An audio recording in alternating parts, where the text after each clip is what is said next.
আসসালামু আলাইকুম। আশা করি আপনারা সবাই ভালো আছেন। গরিব ঘরে রাজপুত্র নাটকের গত পর্বে আমরা দেখেছি অনিকের অহংকার তাকে শেষ পর্যন্ত শ্রীঘরে পাঠিয়েছে।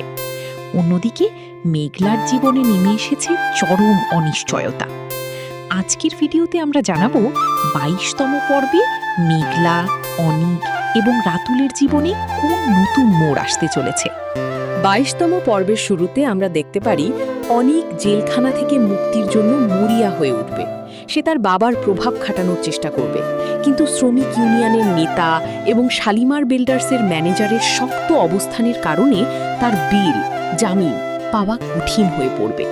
জেলে বসেই সে মেঘলার পাঠানো ডিভোর্স পেপার নিয়ে আরও ক্ষিপ্ত হয়ে উঠতে পারে। রাতুল মেঘলার অসহায়ত্বের সুযোগ নিতে চাইবে। মেঘলার বাবা মা যখন লোকলজ্জার ভয়ে মেঘলাকে রাতুলের সাথে বিয়ে দিতে রাজি করানোর চেষ্টা করবে, তখন মেঘলা এক কঠিন পরিস্থিতির সম্মুখীন হবে। রাতুল নিজেকে অনেক বড় মনের মানুষ হিসাবে প্রমাণ করার জন্য অনিককে জেল থেকে ছাড়ানোর নাটকও করতে পারে, যাতে মেঘলা তার প্রতি কৃতজ্ঞ থাকে। মেঘলা কি ডিভোর্স পেপারে সই করবে? ২২তম পর্বে আমরা দেখতে পারি মেঘলা অনিকের সাথে দেখা করতে জেলে যাচ্ছে।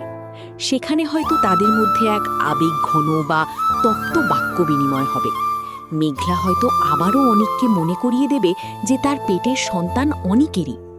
ডিএনএ রিপোর্ট কেন ভুল এলো সেটা নিয়ে মেঘলা হয়তো নিজের মতো করে তদন্ত শুরু করবে, বা তার উকিলের সাথে নতুন কোনো বুদ্ধি আঁটবে।